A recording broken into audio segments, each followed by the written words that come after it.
to remember our dear friend Van Cagle, who passed away quite prematurely on August 26th of this year. He was a dear friend of mine, Kenny, and he was a good man. He stood for a lot of things that I believed in, and it was a real shock to learn of his demise. So we're here tonight to honor him, celebrate his life. So I'm going to introduce some mutual friends. Ken Drasnick, Tim McCague, Jimmy Wall, these guys with guitars here. I have a vague memory of some previous associations with these guys. I think it's kind of hazy. But I know Van was there too, so that's why I'm drinking a long neck. But and there's more in that gas station. They're in the sink. In the sink. Thank you. So let's see. I really love Dan. I always will. And you know, we shared some common afflictions, and we had a lot of conversations about that, and it was very helpful to me, and I think I helped him out too. So it was more than a friendship. It was really a brotherhood. It was really somebody very special to me. So in celebration of him, these guys are going to play some music, and I'm going to join them a little later on my electric thing. So we'll see how this goes.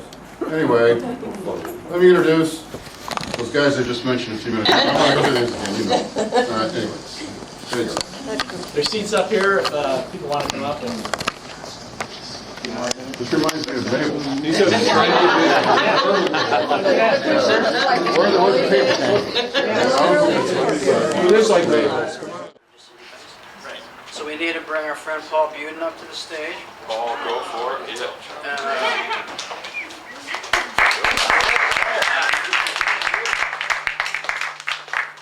A quick story here about the band. Oh, yeah, I think so. Yeah, the first time that I met Van was in the bowels of the old Daily Ill line building. And for those of you that know of the DI and this old building, when I say bowels, that's kind of describes it. That's Kenny knows. Yeah, that's being kind.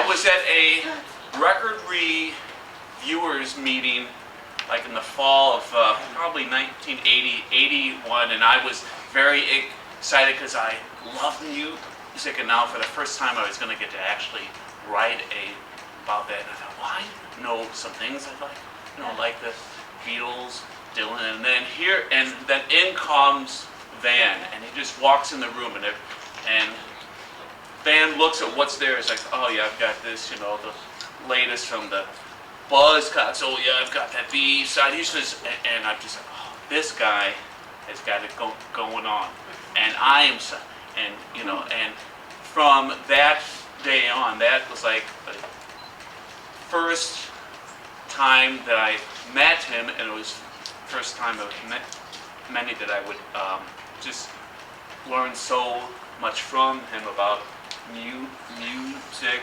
life, and rock culture. So I don't know. Thanks, man. That little mini set. Now we'd like to turn the stage over to our good friend Ken Drasnick. And he's not going to be doing a bunch of Bowie songs. Darn. No, not at all. Never crossed my mind. I'll say something about Van. Van was a very, very dear friend. I met him through the DI. We were both writing record reviews. We were the only people that wanted to write record reviews for the type of music that we were listening to. And so they had a party at Cam's, of all places. The DI. And, my good friend Willie Wells and I went because Willie was working at PGU, and I kind of knew Van. I scoped him out, and we invited him over to our table, and thus began a great friendship. But when I first knew Van, he had what I call a white man's afro. It was just an enormous corona of curls, and he wore a fringe leather jacket and maybe even a cowboy hat. I'm pretty sure. He may have had the power of positive drinking somewhere on it. And I remember vividly that when the first time, Van would occasionally drink water. But I remember the first time that Willie and Van and I had a few. Van's accent, he was straight up from Mississippi, and his accent was so thick. And as the night progressed, I found it harder and harder to understand what he was saying. It was, to the point where Willie and I would just look at each other in bewilderment and say, "What did he just say?" And I think we even had him write out what he was saying.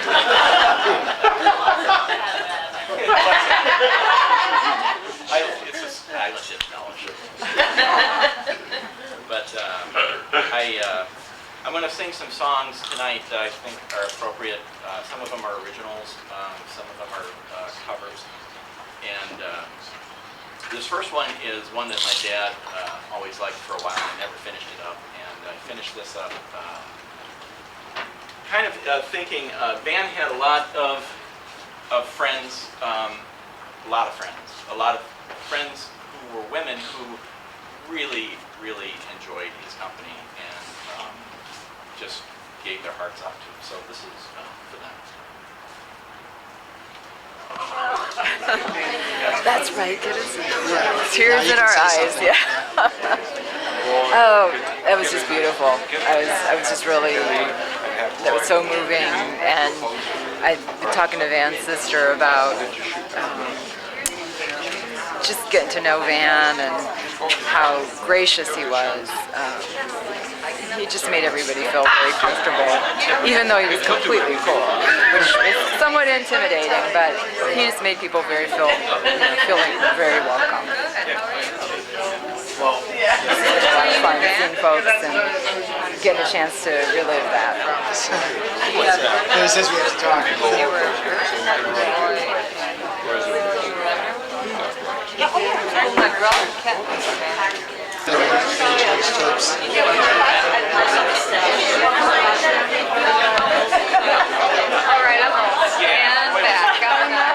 I know we go to. Do you know Becky Youngman? Oh yeah. I used to work with her. No, she's like. Yeah, it's I know. And very special.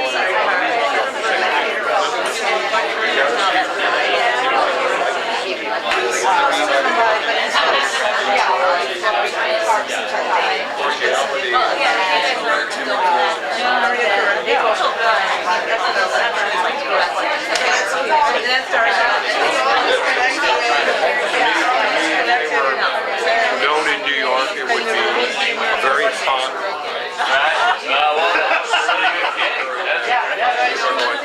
Did you know this is happening? And that's happening because they feel compelled to do what they're doing right now. Jim, I think maybe Bill Devane a year ago. Playing on this next set.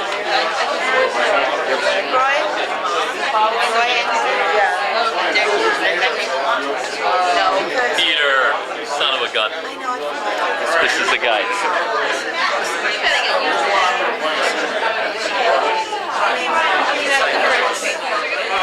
Well, we really what got this whole weekend together was after Van passed away.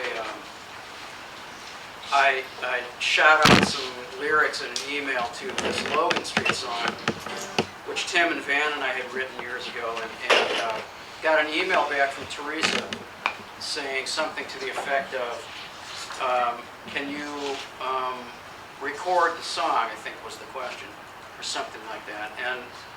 And I said, well, I could, but it was never a song. It was always an a cappella thing that Tim and Van and I had done. So, but I got a bunch of other emails saying, can you record the song? So I decided to sit down and write some chords for the song, which we're going to play next. We're going to play one song first and then that one. But anyway, it was the writing of that song and the recording of that song today that was the inspiration for this weekend. And I think that we all owe a debt of gratitude to Teresa and Catherine for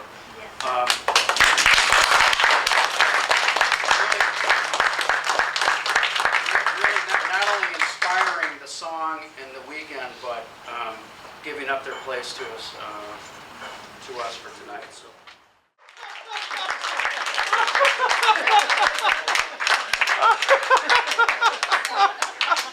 Oh, man. That's friggin' genius. That's good. I hope you recorded that. Oh, God. That's brilliant.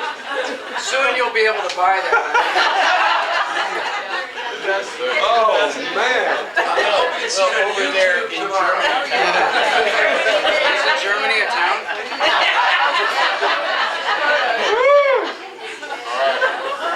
Whoa.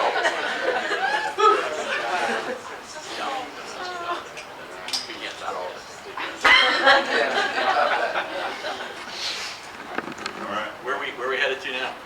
Well, there's been a few proposals with regard to that.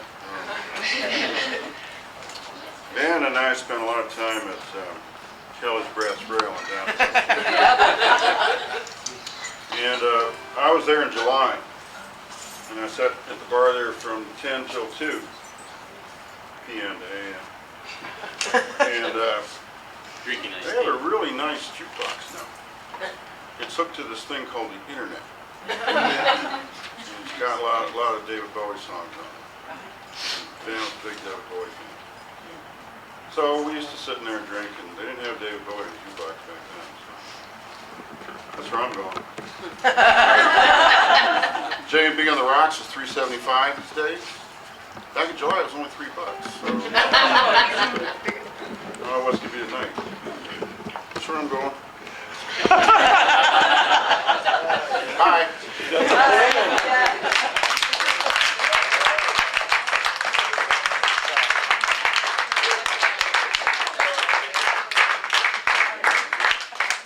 That is a plan. Yeah. Two.